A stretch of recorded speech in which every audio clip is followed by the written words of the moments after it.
He's given Jesus Christ, His Son. Give thanks with a grateful heart. Give thanks to the Holy One. Give thanks because He's given Jesus Christ, His Son. And now let the weak say, I am strong. Let the poor say, I am rich, because of what the Lord has done for us. And now let the weak say, I am strong. Let the poor say, I am rich, because of what the Lord has done for us. Give thanks.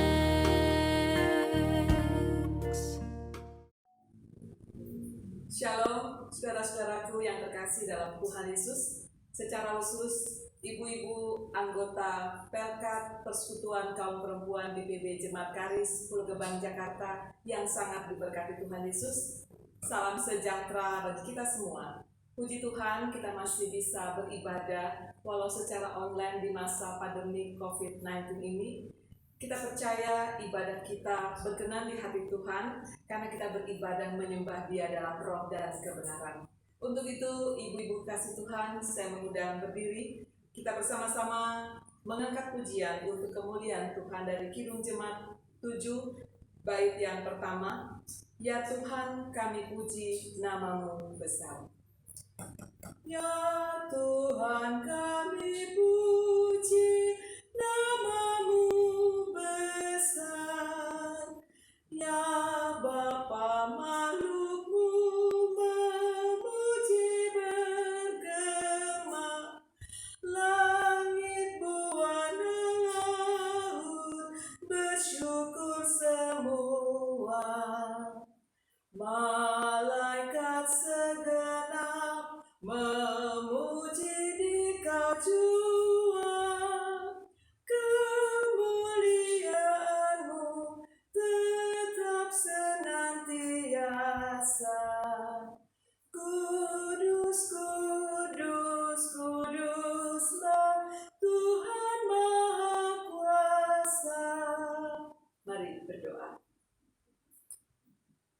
Ya Tuhan, Engkau yang Maha Besar, yang kami puji nama-Mu di sepanjang kehidupan kami. Kami bersyukur kalau pada saat ini kami ibu-ibu anggota Pelkat PKP DPB Jemaat Karis Pulau Gebang, Jakarta, Engkau berikan kesempatan yang teramat baik untuk menikmati hadirat Tuhan dalam satu persekutuan ibadah rutin Pelkat PKP DPB Jemaat Karis Pulau Gebang, Jakarta. Kami mengundang Romo hadir di tengah persekutuan ibadah kami, membentangkan berkat kasih karunia dan damai sejahtera-Mu atas kami semua, ibu-ibu PKP yang mengikuti ibadah online ini, secara khusus yang menyiapkan hati untuk menyambut pengajaran firman Tuhan lewat pembacaan dan pemberitaan firman-Mu. Mari ya Tuhan, urapilah kami dengan kuasa Roh Kudus, secara khusus hamba firman-Mu ini, agar setiap kata yang keluar dari mulut bibir hamba adalah firman kebenaran-Mu yang memberkati semua pemirsa, bahkan ibu-ibu PKP Jemaat Karis Pulau Gebang, Jakarta, untuk bertumbuh dan bertambah dalam kedewasaan iman, percaya kepada Yesus Kristus, dan menjadi pribadi yang berkenan di hati Tuhan. Terima kasih ya Tuhan, ibadah yang kami laksanakan pada sore hari ini terlaksana kiranya hanya dalam nama Allah Bapa, Putra, dan Roh Kudus. Amin. Silakan ibu. Ibu-ibu kasih Tuhan, kita bersama akan membaca dari Kitab Perjanjian Lama, Kitab Amsal pasal 6, Amsal pasal 6 ayat 16 sampai 19, ayat 16 sampai 19 yang mengatakan demikian.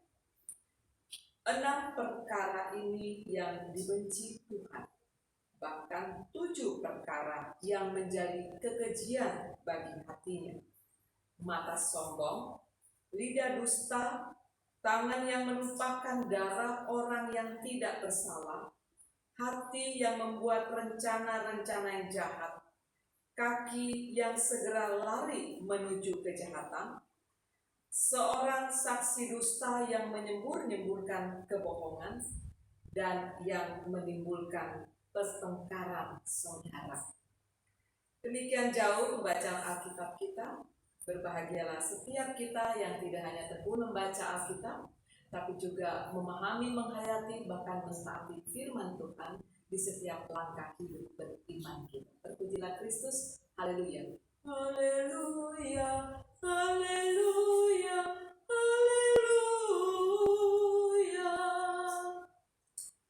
Ibu-ibu kasih Tuhan, pada dasarnya setiap orang terlahir di dunia ini, mereka terlahir sebagai orang baik karena dia adalah ciptaan Allah yang maha sempurna, yang punya hati berempati terhadap keadaan orang lain, terhadap lingkungan di sekitarnya.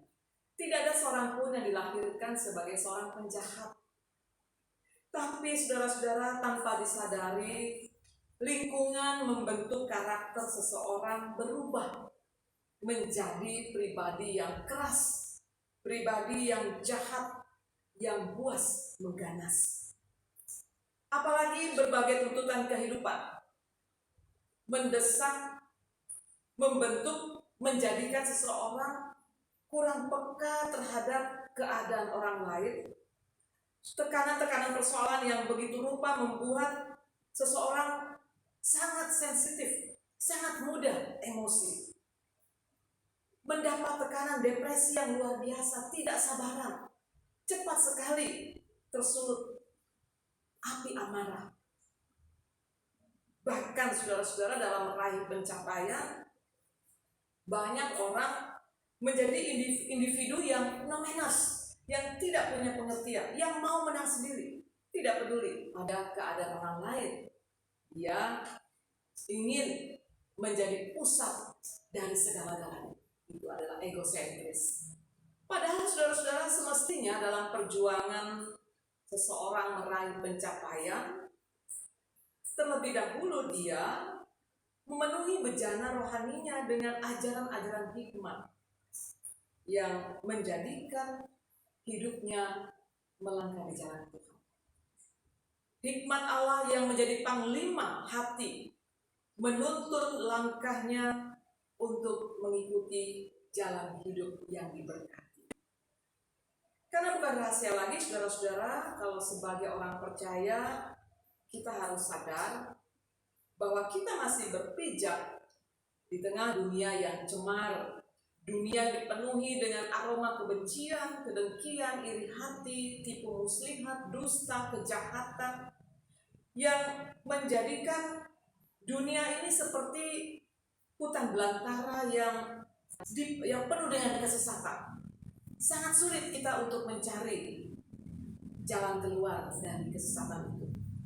Olehnya, sebagai orang percaya, tiada lain dapat kita andalkan untuk menjadi satu-satunya sumber pertolongan kita keluar dari belantara kehidupan yang mengganas ini adalah kuasa Allah dan firman. Yang pada saat ini saudara-saudara kita baca memuat ajaran hikmat yang luar biasa dari Amsal 6 ayat 16 sampai 19 tentang 6 atau 7 perkara yang dibenci Tuhan. Catat, 7 perkara yang dibenci Tuhan. Ada 7, saudara-saudara. Pertama, mata sombong. Apa artinya saudara-saudara? Mata sombong artinya selalu memandang orang lain begitu rendahan, sinis. Pokoknya dia melihat orang lain tuh serba jelek, serba buruk.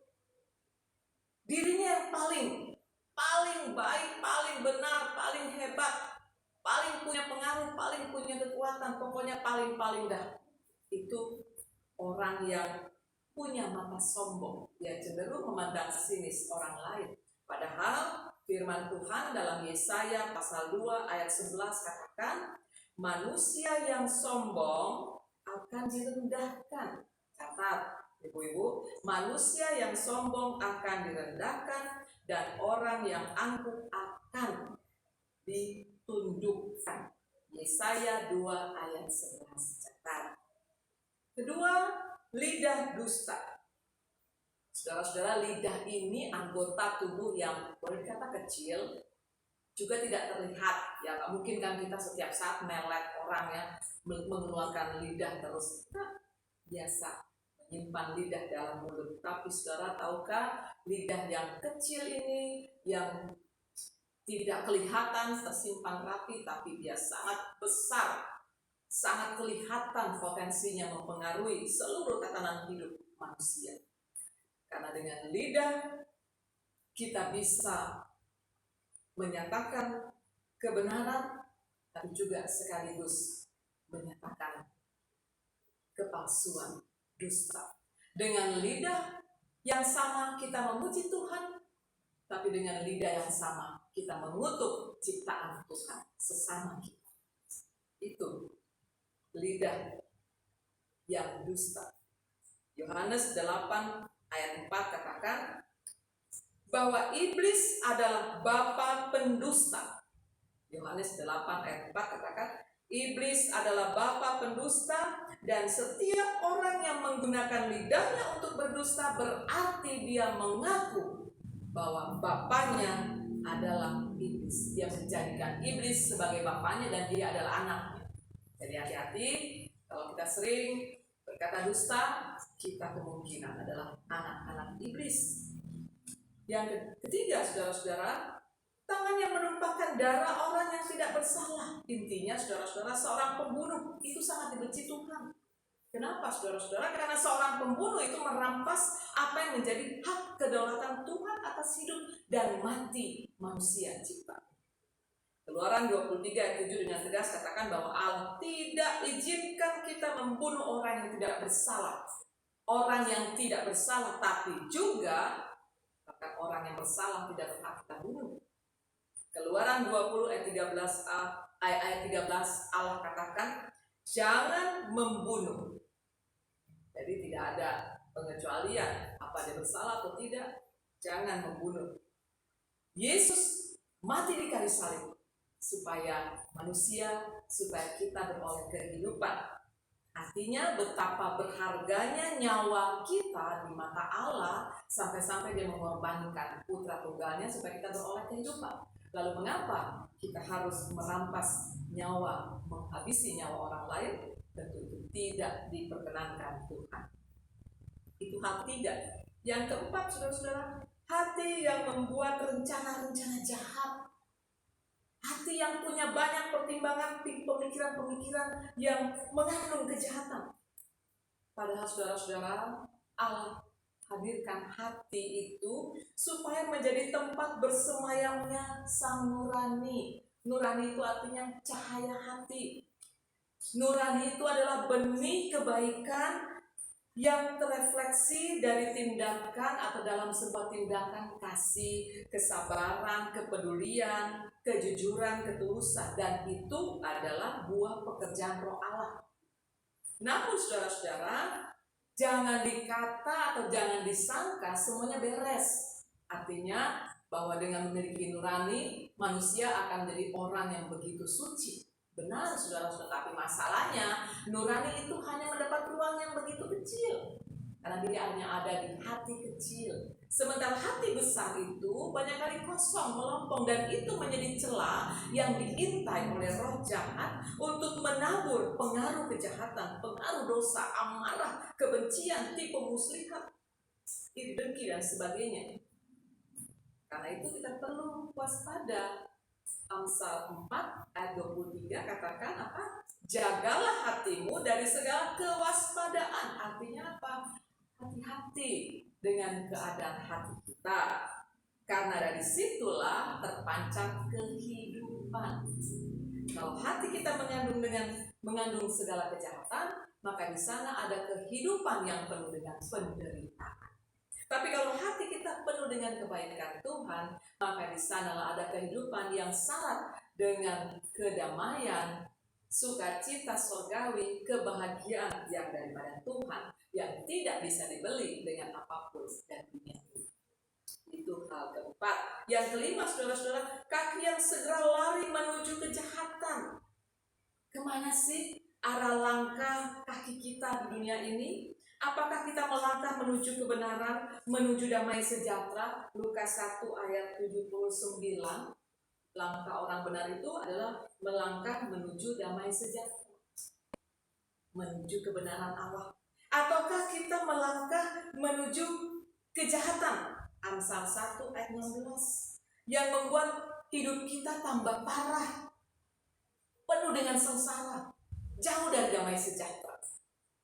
Itu kaki yang begitu cepat melangkah menuju kejahatan, menuju dosa. Tapi kalau melangkah menuju kebaikan, menuju melangkah di jalan Tuhan, menuju gereja untuk ibadah, rasanya berat sekali.